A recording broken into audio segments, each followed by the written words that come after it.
Essa é uma produção da Sônica Podcasts Anywhere.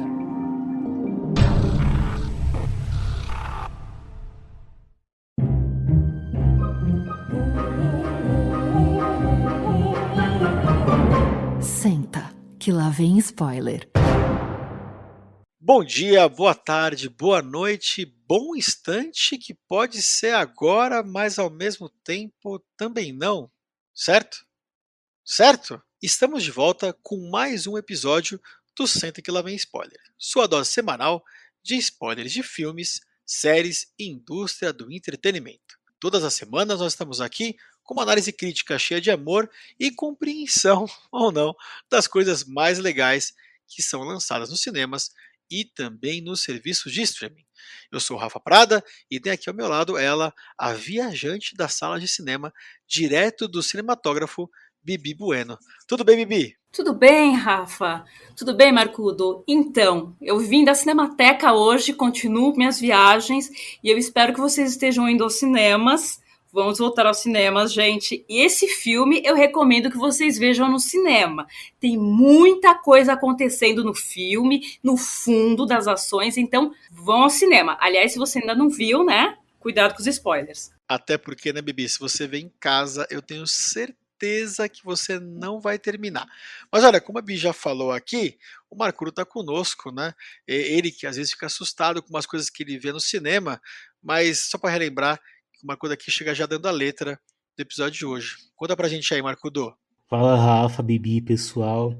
Hoje a gente vai falar de um filme que assusta, mas eu não sei se pelos motivos que o diretor queria, né?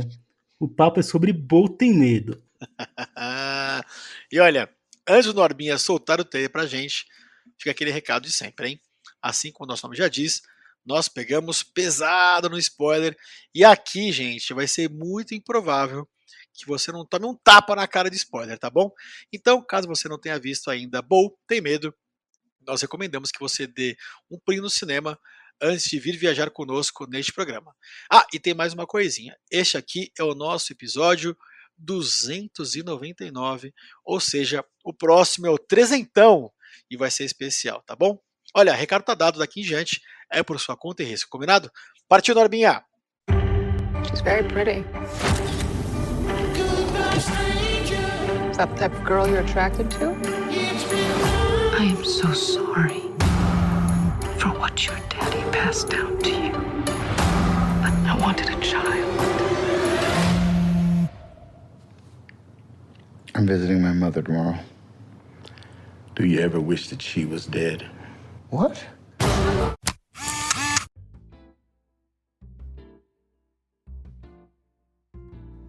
Pois é, minha gente, finalmente aconteceu. O Brasil recebeu um filme da A24 antes dos Estados Unidos. Sim, a Diamond Filmes fez a estreia de Bo Tem Medo por aqui um dia antes dos estadunidenses. O que é bom porque a gente teve mais tempo para poder digerir e entender que assistiu. Quer dizer, será que a gente conseguiu? Mas aí vocês me falam, Rafa, diz sobre o que é o filme. Olha, vou contar para vocês. Basicamente, durante quase 3 horas, a gente acompanha a história do Bo, que é interpretado pelo grande Joaquim Fênix, um homem na faixa dos seus 50 anos, que tem uma vida atribulada. Logo no começo a gente já vê que ele está numa sessão de terapia, inclusive, e que precisa ir até a casa da mãe dele por ocasião do aniversário da morte do pai. Mas essa viagem vai ser tudo menos simples. É basicamente isso que dá pra gente falar sobre o filme, que é escrito e dirigido pelo cineasta norte-americano Ari Aster. Aliás, é o terceiro longa-metragem dele, sendo que os 2 primeiros foram no terror, no caso Hereditário e Midsommar, excelentes ambos. E agora, será que ele foi para outro gênero aqui? Bibi já fez uma cara de que não gostou muito de Midsommar e Hereditário. Bom, antes de a gente responder aqui, o Marcudo dá aquela passada pelo que estão achando o público e a crítica. Diz aí, Marcudo. Rafa, antes é bom lembrar que Bo Tem Medo representa o maior investimento da A24 até hoje, foram 35 milhões de dólares para produzir, e deve ser também um dos filmes mais divisivos, apesar de as notas seguirem meio que uma média, né? Lá no MDB são só 3.400 avaliações, a nota média de 7,3. No Metacritic, o Metascore aponta 62 de 100. No Letterboxd, o filme tem 3.6 de 5. E no Rotten Tomatoes é curioso, porque o filme conta com 68% da crítica, mas 74% do público. Mas chegou a hora da gente falar o que realmente importa aqui nessa bagaça, que é claro, a opinião do Senta que lá vem spoiler. Então, Bibi, o Brasil quer saber quais são suas primeiras impressões sobre Bo Tem Medo. Bom, eu já vou começar falando que eu fui com uma expectativa de ser um filme maluco, de não levar a sério. Eu não gostei muito dos 2 filmes anteriores dele, porque pra mim ele dá muitas dicas antes do que vai acontecer. Isso me cansa. Esse foi um pouco melhor, porque ele não dá tantas dicas. A impressão que eu tive do filme é um grande resumo da relação doentia que ele tem com a mãe dele, que é absurdamente neurótica. Então nós passamos 3 horas dentro da cabeça de um neurótico. Então você vê todas as projeções na tela das neuroses, dos traumas e dos medos dele. Eu brinquei que o filme parece um Truman Show on drugs, porque existe essa coisa, né, da vigilância que a gente não sabe, mas ele se sente perseguido o tempo todo. E eu também brinquei que falei, parece uma mãe judia, né, aquele estereótipo, só que o próprio diretor fala que é um Lord of the Rings Jewish, né, um Jewish Lord of the Rings. Ou seja, tem várias dicas de religião no filme, você pega aos pouquinhos, mas existe esse trauma imenso. E aí eu vou falar que o filme é extremamente anárquico, me lembrou coisas do Marx Brothers, me lembrou coisa do Mel Brooks, que o Mel Brooks trabalha nessa pegada de piada com religião e com neuroses, inclusive no High Anxiety ele faz isso, né, que ele projeta todas as neuroses, e aqui pra mim o filme é isso. Mas é assim, ele derrapa, porque eu acho que ele perde o ritmo em algum momento, mas eu ri muito, então pra mim meio que valeu o filme. Mas o filme é isso. Em poucas palavras, eu estou resumindo o que eu achei, mas tem mais coisa depois. Eu vou aproveitar que eu tô entre a Bibi e o Marcudo hoje aqui na pauta. E primeiro agradecer a Diamond Filmes pelo convite, né? Nós 3 aqui estivemos na cabine para poder acompanhar a pré-estreia de Bo Tem Medo. E vou dizer para vocês que quando o filme acabou, ao contrário da Bibi que fica até o final dos créditos, né? Eu e o Marcudo nós levantamos, nos olhamos e ficamos meio, que será que foi isso que aconteceu? E eu acho que depois de praticamente aí 5 dias, a gente já conseguiu digerir melhor o que a gente conseguiu assistir. Eu vou falar para vocês que eu tive até dificuldade em relembrar tudo que se passa nessas 3 horas de filme. A Bibi também mostrando aqui o caderninho dela, o Marcuro também tem o molescudo dele, cada um tem as suas anotações, eu tenho no meu celular. Mas não é só isso, a questão para mim é que, como eu brinquei antes da gravação, a gente poderia tranquilamente ter aqui 3 filmes em um, ou 3 filmes separados. Não seria nada mal a gente ter um Bo Tem Medo parte 1, Bo Tem Medo parte 2, Bo Tem Medo parte 3. E olha, é capaz de dar mais certo do que dar essas 3 horas seguidas de filme aqui. É a cara da A24 fazer essas porcarias, dividir essas coisas longas em 3 partes, ainda mais atualmente como eles estão hoje em dia. Mas a verdade é que pelas primeiras impressões de Bo Tem Medo, eu não gostei, tive uma certa dificuldade em entender aonde ele queria chegar. Acho que Ari Aster tem boas ideias, claro que tem boas ideias, mas para mim ficou claro aqui que ele simplesmente ainda não aprendeu, mesmo depois desses 10 anos aqui como diretor bem sucedido e bem falado no mercado, que ainda não aprendeu a lidar com essas ideias todas dele. E deixo aqui um desafio para quem gostou de Bo Tem Medo. Quem gostou de Bo Tem Medo, o filme fala mais sobre o Ari Aster ou sobre quem gostou de Bo Tem Medo? Então, né, o Ari Aster surgiu com Hereditário. Eu não sou o maior fã de terror, mas eu gostei de como ele construiu o clima e das atuações, especialmente da Toni Collette, isso ajudou muito. Mas aí eu vi Midsommar e eu senti que tinha alguma coisa errada. Eu não entendi direito o tamanho da empolgação.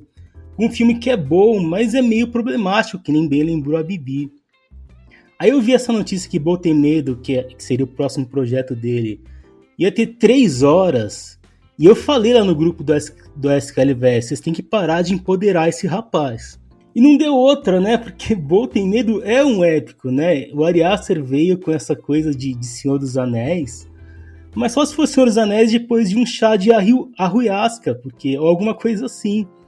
Que é uma viagem extremamente longa, que não faz a menor questão de fazer sentido, que tem até bons momentos, mas pra mim fica uma dúvida, né? O que o Ari Aster estava querendo espiar com esse filme, né? Que culpas ele queria espiar com esse filme?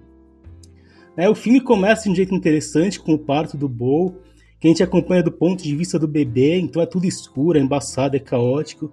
Aí a gente vai para a sessão de terapia, e eu acho que o Aster foi habilidoso, mostrando como o terapeuta vai entrando na mente do Bo, né? Ele usa tomadas que aos poucos vão colocando os dois no mesmo quadro, no mesmo plano. E é interessante observar esse começo, porque o Ari Aster dá sinais de que a partir dali a gente vai entrar numa viagem subjetiva, a gente está na cabeça do Bo. E a partir daí não dá para saber se qualquer coisa é real ou não.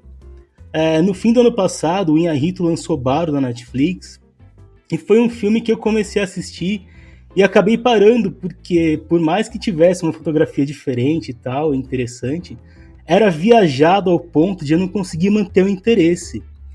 E Bo Tem Medo vai mais ou menos por esse caminho. É um pouco mais coeso que Bardo, mas sei lá, parece que tá tudo meio solto, né? Mas, assim, o filme tem seus méritos, né? Se a gente for tentar colocar dentro de um gênero, eu acho que ele quis ir mais pro humor, né? E a Bibi deu bastante risada na sala, do que pro terror. Até pela atuação do Joaquin Phoenix, né? Só que é muita coisa, é muito longo, é um exercício de paciência que eu acho que no cinema realmente é mais fácil de encarar. Bom, vamos tentar entender o que o Ari Aster quis passar com Bo Tem Medo. Lembrando que o filme ele vem do curta-metragem Bo, lá de 2011, e que foi tirado do ar quando o longa entrou em produção. Será que nessa de espichar o material, espichar não, né? Meu Deus, ele alongou absurdamente.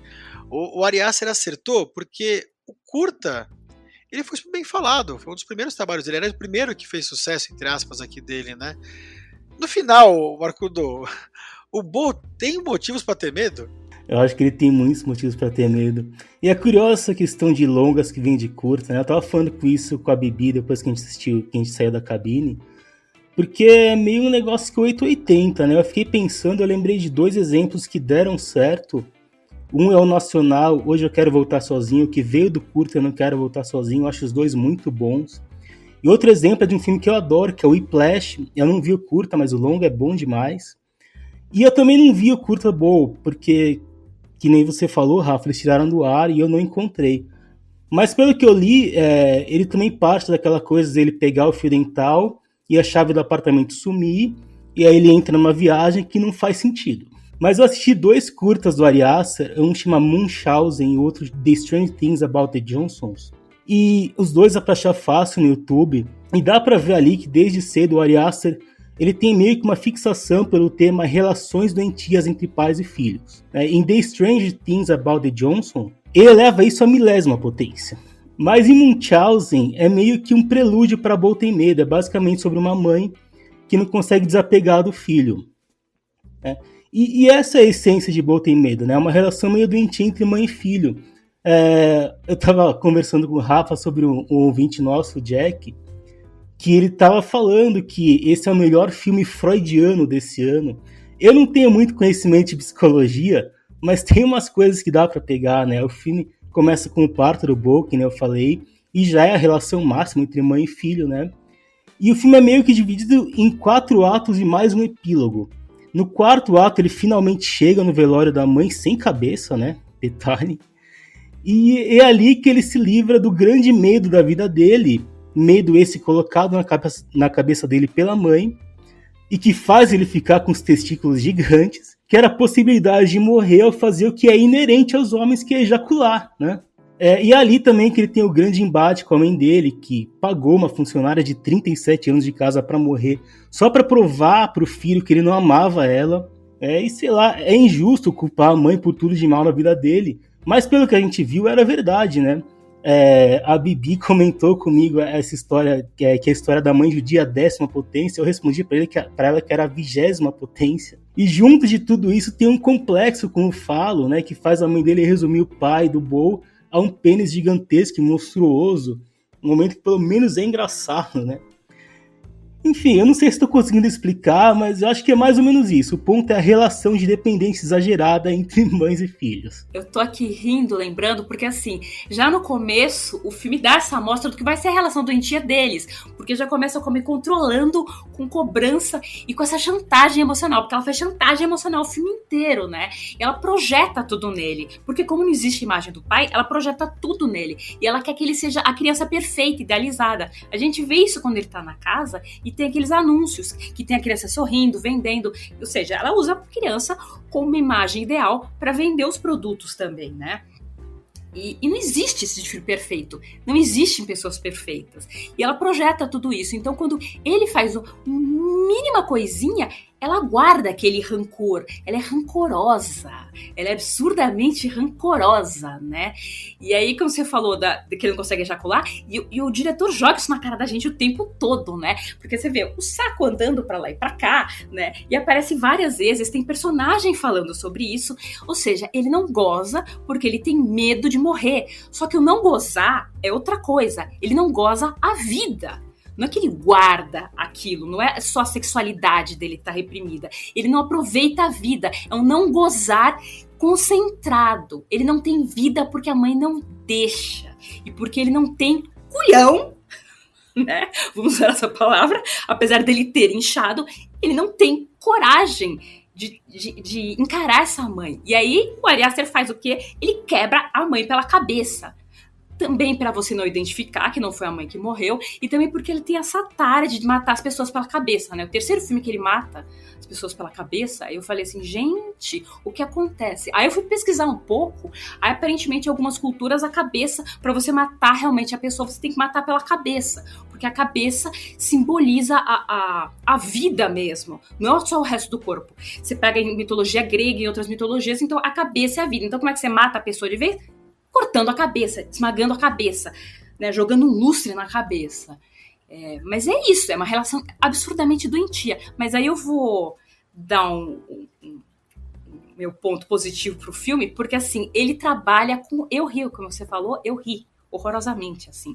Porque ele trabalha com humor, e ele pega essa coisa do humor antigo, que são as gags. Então é um humor visual. Então você ri das ações, dos movimentos, das pessoas, das coisas que acontecem ao fundo, e também do texto. Tem muito texto no filme, por isso que eu falei, vejam no cinema. Tem muito texto no fundo, e o texto tá acontecendo no fundo, e aí eu ria das coisas que estão escritas. Então tem letreiro, tem cartaz, tem coisa de jornal. Tudo isso que você vai lendo é engraçado. É muito engraçado o filme. Só que ele se perde, né? E ele se perde, Bibi, até vou lançar um debate aqui. O Marcudo falou muito bem de Bardo, lá do Inharrito, que tem 1h50, tô chutando aqui, não lembro exatamente, mas ele é tão visualmente bonito quanto é aqui Bolton em Medo.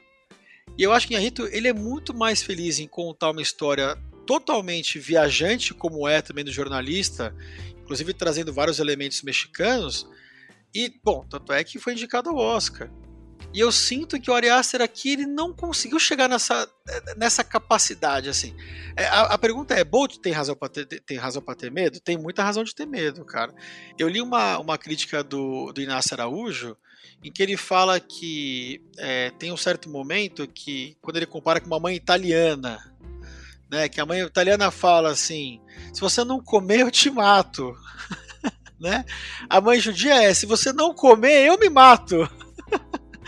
Então assim, sim, Bolt tem muitos motivos para ter medo. Eu acho que a Bibi foi brilhante em lembrar aqui que o saco cheio não é um saco cheio, ele realmente não aproveita a vida, porque todos os flashbacks que você tem durante o filme da relação da mãe com ele, é ela podando ele o tempo todo. E aqueles momentos difíceis, né, de ele lembrar durante a epopeia, ou enfim, que seja aqui, que acha que são sonhos, no final ela joga na cara dele, né? Não são sonhos. Tudo isso aconteceu mesmo. Como o momento em que ela coloca ele no sótão e ele tem que confrontar o pinto e o saco gigante, e aí aparece o cara do exército lá dando facadas e ele morre. Ai, meu Deus do céu. Gente, é uma enorme viagem. Eu acho que assim, Bolt tem medo, tem razão de ter medo, pela mãe que tem. O Marcudo falou um negócio que eu achei maravilhoso depois que acabou o filme, que foi o Ari Aster podia ter resolvido isso tudo numa sessão de terapia. Mas aí, Marcudo, lembrando e vendo e talvez extrapolando aqui, o que o Ari Aster traz a sessão de terapia não deu certo para ele. Não deu, porque a primeira cena é o Joaquin Phoenix dizendo que teve um sonho, e o cara lá que não é, né, psicólogo, nem terapeuta, nem nada, é mentira, né, aparentemente, não sabemos exatamente ainda também. Ele fala, não vamos deixar isso interromper o processo aqui. Meu irmão, que psicólogo e terapeuta vai dizer pra você, não, deixa seu sonho pra lá, não me conte. Pra mim, o Ari Aster dando um tapa na cara do Freud, dizendo, olha, aqui não se criou, não funcionou. E ele tentou trazer isso, e essa relação, que deve ser difícil da mãe dele também, pra dentro de Boa Tem Medo. E ele tem razão, só que assim, pra mim, de novo, não fecha. Tem excelentes partes. A parte onde a peça de teatro conta a história do Bo é linda. Lembra até um pouco Bardo, inclusive, visualmente falando. Você se emociona, você entende, mas depois volta pra viagem de novo, que é a hora que ele chega na casa da mãe dele. Então, assim, Bo tem razão pra ter medo, e eu acho que você tem que ver pra você tirar suas conclusões também, né, Bibi, né, Marcudo? Só que prepare-se, a viagem é longa. Eu quero falar um pouquinho sobre o epílogo do filme, né? Porque depois que parece que ele matou a mãe esganada, quando ela tava vomitando outro monte de acusação contra ele pega o barco e vai rumo à escuridão. E eu vi que o final original do Ari Aster, que ele tinha escrito, ia aparecer um navio com a Michelle Obama fazendo sei lá o que, e ia pra cima dele. Eu acho bom ele ter abortado isso, né? No lugar tem aquele tribunal onde ele é acusado por tudo que ele supostamente fez contra a mãe, sem direito à defesa, que logo morre, né? E como ele nasceu sem um mecanismo de tomada de decisão, que nem a mãe dele diz, ele mal se defende, né? E aparentemente ele se afoga quando aquele barco explode. E aí a gente ouve a mãe dele chorando. E eu fico pensando nesse final, e o Bo, né, que tinha medo de exercer a natureza dele, de tomar decisões, de entrar em conflito, de morrer. Parece que ele finalmente teve um minuto de paz, mas será que ele morreu, ele se libertou, ou será que ele desapareceu?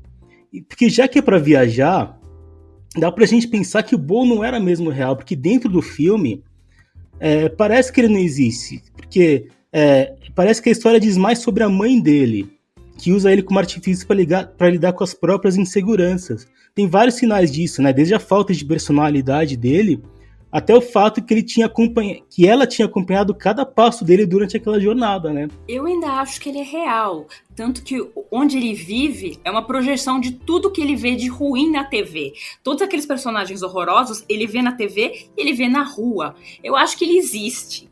O problema ele é isso, ele é um capacho da mãe. Ele não consegue ter, né, responsabilidade nenhuma, ele não assume nada. Ele não tem nem dinheiro dele. Então, o único jeito dele ser feliz e ter uma vida é morrendo. É ele sumindo. Porque ele não consegue cortar esse cordão, né, com a mãe. Pode ser também uma projeção, a água, né, o parto, a mãe, né? Mas ele não consegue cortar isso. Então, o único momento... Aliás, tem 2 momentos de tranquilidade no filme. Quando ele acha que a mãe tá morta, que ele chama a casa da mãe de casa, né, de lar, porque a casa dele é um inferno em volta, então ele não consegue se sentir confortável, ele não te chama de lar, né? Mas a casa da mãe ele coloca como home, né, no celular. E aí, quando ele tá andando por lá, ele tá tranquilo, olhando as coisas. Porque ele cortou esse vínculo. A partir do momento que a mãe voltam todas as neuroses com ele. Então é isso. Só morrendo ele se livra da mãe, porque ele também não tem coragem. O único momento que ele tem coragem, ela não vai. Lembrando, né, Marcudo, né, Bibi, que quando a mãe dele morre, é quando ele consegue transar pela primeira vez. Que é como se soltasse uma enxurrada, quase que literalmente assim, né, de tesão e vida. Mas logo ele morre. E aí a mãe volta. Quer dizer, a mãe não tá sempre conectada a coisas ruins. Mais uma vez, mesmo depois da primeira transa dele, a gente vê aquele sacão dele lá, né, Marcudo, né, Bibi? É enorme. Passa isso e a Elaine morre. Aí quando a mãe volta à vida, né, Marcudo? Não, mas até a transa parece que foi manipulada pela mãe, e no final a mulher que morreu parece que é uma boneca. É muito bizarro, né? Não, lembrando que quando ele tá na casa da filha do casal que o resgata depois do atropelamento / esfaqueamento, ele tá vendo a matéria sobre a morte da mãe, e aí aparece a Elaine e ele vomita no computador da menina. né? É como que reconhecendo a própria Elaine. Mas aí quando ele confronta a Elaine sobre você trabalhar para minha mãe, ela dá uma engasgada, né? Porque eu acho que não é exatamente trabalhar para a mãe. É como se a mãe tivesse cooptado a Elaine. E aí entra para mim o show de Truman aqui da vida que a Bibi falou. A mãe sempre controlando todos os passos. O analista é contratado, o cartão de crédito é dela. A Elaine era, entre aspas, aqui, uma menina que estava junto com ela, com eles num cruzeiro. Lembrando que a menina pede para tirar uma foto com o morto, né? Tem essa questão também no meio do rolê.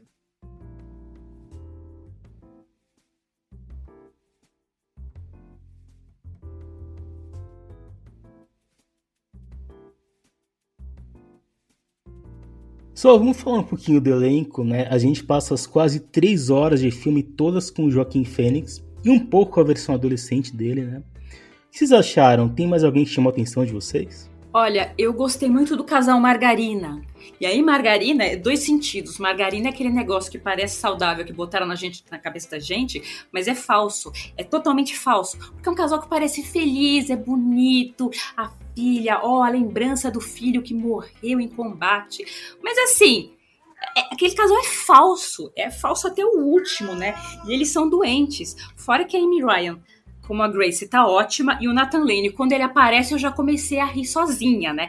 Só a cara dele já me faz rir, né? Que é o Roger, que é o médico, né? Então, essa idealização do casal. Só que, na verdade, é um bando de gente drogada, né? Vamos ser sinceros. Eles tomam remédio, eles dão remédio pra visita, a filha toma remédio e tem um maluco. O maluco também é muito bom, né? Que é o Denis Menoche. Que ele tem aquele aspecto de brucutu, né? Você acredita que ele estava na guerra, né? E esse casal, assim, é muito falso. Mas eu gostei deles. E ela, a Grace, que é a Amy Ryan, que faz a Grace no filme, ela é a única personagem que tem um pouco de sensibilidade com o Bo. É a única que em algum momento para e se preocupa com ele e que dá a dica, canal tal, pra você ver. O resto, todo mundo é foda-se, na verdade, né? Porque desde o momento que ele chega, ele acha que todo mundo tá atacando ele, todo mundo é contra ele, todos os vizinhos, a mãe, né? E a única que tem um pouco mais de interação é a menina, que também é tolhida. Só que a menina também tá tentando se aproveitar dele. Você vê, que é coisa de adolescente, né? Normal. Aliás, as 2 adolescentes. Essa, pra mim, é a morte mais bizarra do filme. Disparada, assim. Mais do que o Jeeves, que morre com uma pintada na cabeça, as meninas se matam porque é uma chantagem emocional, né? Enfim, que seja, né? Olha, o Joaquin Phoenix, eu conversei com o pessoal no grupo, pra mim ele carrega o filme. Ele não deixa o filme se perder, de verdade. Porque ele se entrega muito, né, gente? Ele vira o personagem vira o Joaquin Phoenix, ele é conhecido por isso também, na real. E acho que ele se entrega muito, e acho que aí que tá o problema, ele se entrega tanto que ele também viaja tanto com o filme que você cansa um pouco dele. 3 horas de tela, saca assim? Apesar de eu achar que ele é o cara que permeia, que carrega. Eu queria ter visto muito mais, assim, durante todo o filme, né? A mãe, né? A Patti LuPone, né? Que faz a Mona. Ela tá super bem aqui. Eu acho que ela é a personificação perfeita da mãe neurótica, super protetora. Ela faz muito bem esse papel. No final, que é o 4º ato final ali, que é onde ela se mostra mais e aparece mais para todo mundo, mostra que ela poderia ter aparecido de fato durante o filme mais, mas eu acho que o casal, para mim, que nem a Bibi falou, é o que rouba a cena no meio do filme, de verdade. O Tony, né? O Tony não, perdão. O Nathan e a Amy, que são os dois, né? Que são lá de... como é que chama lá o outro também? Que eles estão juntos também. Only Mothers in the Building, né? Que eles estão, né?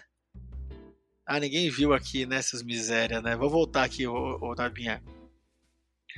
O Nathan Lane e a Amy Ryan, que estão em Only Mothers in the Building, lá da Disney Plus ou Star Plus, não lembro agora exatamente, estão muito bem aqui. Porque pra mim é essa delícia aí, né? O Ari Aster, esse pra mim é o melhor núcleo. Porque ali você tem a loucura do tô sendo bem tratado, mas a paranoia de, qualquer hora vai dar merda. Quando ele relaxa, a menina vai lá e sequestra o cara. O outro é médico, mas, cara, ele é um médico que tá drogado sempre. A mãe também, né, meio desconfiada. Aí ela entrega pra ele o melhor detalhe do filme. Eu tava esperando chegar nesse momento aqui. Que é a hora que ela fala pra ele, canal 78. E lá a gente tem, vou contar o maior spoiler do filme, eu acho, hein? É o maior spoiler do filme. Lá você tem até o final do filme. A hora que ele avança. Mostra ele na casa da mãe, mostra ele no barco, mostra o filme todo ali. Em quanto tempo? 3 segundos, 4 segundos. Ali é o melhor núcleo. Até porque o Reeves, que é o cara loucão, é amigo do filho que faleceu na guerra contra a Venezuela. Não entendi essa, viu, Ari Aster? Você mandou um... ele morreu numa invasão à Venezuela. Qual que é? Qual que é a sacada aqui? Não entendi, mas enfim. Vai até o final também com ele. A filha se mata tomando tinta azul na cara dele também. Enfim, gente, olha, é um bom elenco num filme nota 6. O Rafa tava falando do Joaquin Phoenix. E o trabalho é bem interessante, né? Tem momentos muito bons, que nem quando ele recebe a notícia da morte da mãe. O desespero que ele mostra lá realmente é palpável. Mas na maior parte do tempo eu acho que ele tá no mesmo tom, que é aquela cara abobada e gritando de vez em quando. Eu fico me perguntando se ele conseguiu entender direito a proposta do filme também. Eu gosto do trabalho da Patti LuPone, que faz a mãe, aquela figura bem repugnante, mas que passa a decepção com o filho. A Amy Ryan, realmente, a Grace, né, a mulher que atropela o Bo, é legal porque ela meio que adota o Bo no lugar do filho militar morto, né? É outra mãe problemática do filme. E a Parker Posey, que faz a personagem da Elaine, ela tem um arco que parte lá do começo do filme, quando o Bo vê aquela foto dela criança, e vai ser concluído no final, né, quando a mãe dele usa a Elaine como mais uma prova da ingratidão do Bo. E é uma história que vai e volta, mostra o Bo adolescente, só para virar mais uma das provas, entre aspas, que a mãe tem contra ele, né? Por isso que o filme fica longo e cansativo. Mas no meio disso tem coisas interessantes, né? Eu gosto de como o Ari Aster coloca o Bo perto de outras pessoas, mas com umas diferenças no cenário para mostrar como ele é descolado do mundo.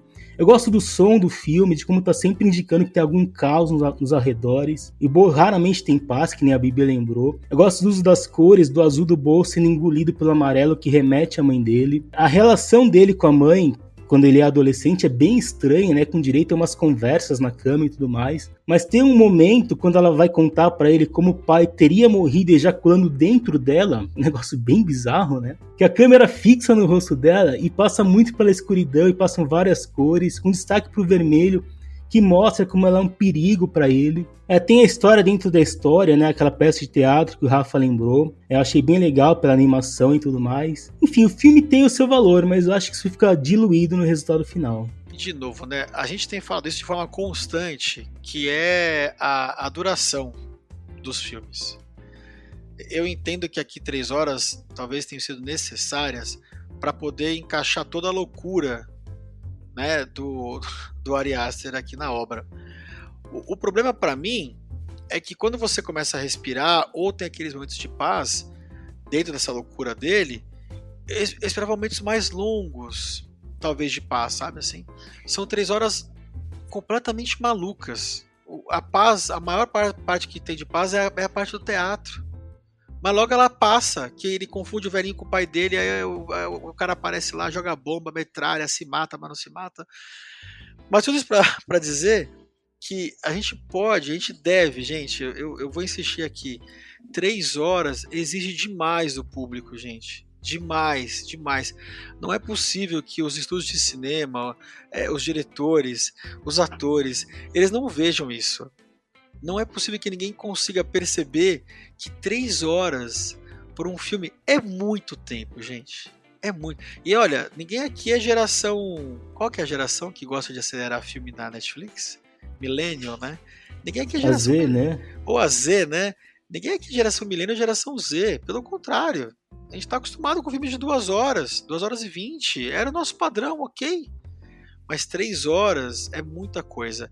E eu acho que isso joga contra também aqui, não só pro Joaquin Phoenix, que tem que lhe segurar os 30 pratos durante 3 horas, mas também para todo o elenco, né, que acaba ficando bem cortado aqui.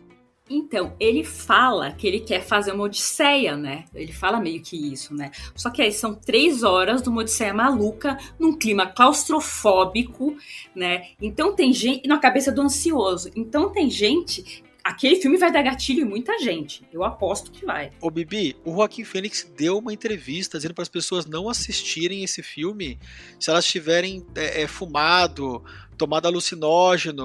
Por que isso? É justamente isso. Além do gatilho relação familiar, tem isso que você tá falando. É 100% verdade. E aí eu lembrei de um filme dos irmãos Marx, que chama Uma Noite na Ópera, que os filmes deles são sempre esse ambiente meio anárquico, e as coisas vão escalando nos filmes deles. E assim, é um total nonsense. No filme do Ari Aster, tudo vai escalando a personagem e vai escalando na personagem. Então ela vai se estrupiando, ficando suja, se cortando, vai ficando um horror a personagem andando, o Bo andando, né? E nesse filme dos irmãos Marx, Uma Noite na Ópera, tem um momento que tá todo mundo num quarto.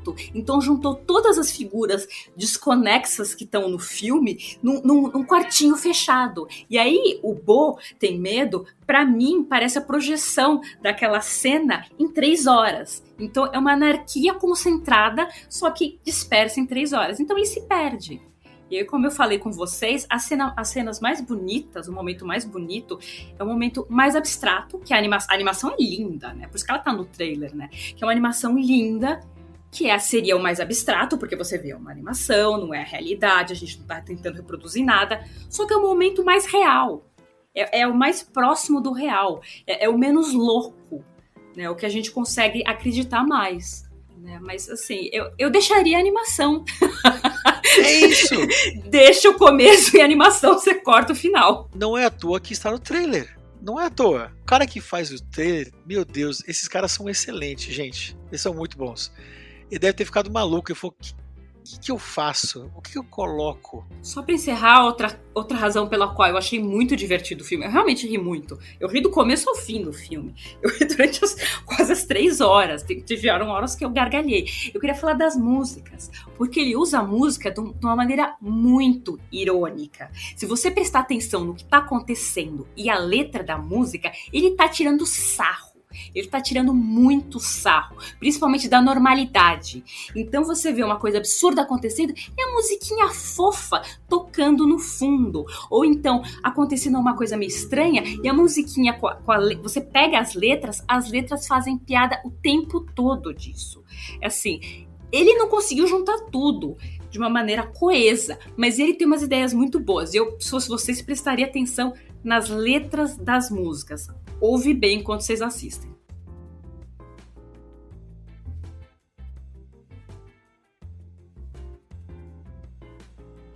Muito bem, queridos. Olha, chegou a hora da gente dar as nossas notinhas por aqui. Quero saber de 0 a 100 quantas poltroninhas amarelas vocês dão para Bo Tem Medo, que está esperando todo mundo lá nos cinemas. Começando por você, Marcuto. Olha, a gente saiu do cinema, eu e o Rafa, e o Sansa começou a perguntar pra gente sobre o filme, a gente foi falando, e 1 hora depois ele disse que não sabia se a gente tinha gostado ou não. Porque é difícil realmente saber o que a gente achou desse filme, né? É um filme que quer ser um épico, quer tratar de vários assuntos, quer muitas coisas, e por querer tanto ele acaba se perdendo. Então eu vou dar aqui 58 poltronas amarelas. Olha, eu saí do cinema meio confusa, mas eu saí, como eu falei, eu saí rindo, né? Porque eu falei, que filme pirado, que coisa engraçada, mas que bagunça, ele se perde. E aí eu fiquei pensando no filme, eu fiquei vários dias pensando no filme, e eu ia fazendo notinhas no meu papel, que eu já tinha feito notas. E hoje, depois de ouvir algumas entrevistas do diretor e pensar mais sobre o filme, eu aumentei. Eu comecei com 50 e poucos, 60, termino com 70. Assim, porque tem muitas ideias boas perdidas. Mas é isso, não é como eu falo pra todo mundo. Filmes não são pra qualquer um. Esse, menos ainda. Mas dessa vez o Ari Aster me ganhou mais. Engraçado, né, Bibi? A gente tá junto, mas tá separado. Porque eu sou fã dele em Midsommar. Adoro Hereditário. Adoro Hereditário. Adoro como ele arranca a cabeça da menina. Adoro. Fica todo mundo pensando, what the fuck? Como ele fez isso? Mas ele fez, e é maravilhoso. E aqui, por esperar, o Sansa sempre fala, e é verdade, a expectativa é a mãe da frustração. E pra mim, eu tô entre o Marcudo e tô a Bibi. Eu vou dar aqui 64 poltroninhas amarelas para Boa Tem Medo, porque tem elementos muito interessantes, mas a Bia usa uma frase-chave aqui algumas vezes hoje, que é: não consigo encaixar, não é coeso. E, gente, 3 horas de filme sem coesão fica difícil. Olha, queridos, então, com a Bibi, Marcudo e eu, nós fechamos aqui uma média de 64 protoninhas amarelas para Boa Tem Medo. Eu diria justo, viu, Norminha? Solta aí aquela musiquinha de que vai ter que talvez fazer uma provinha de recuperação para passar de ano.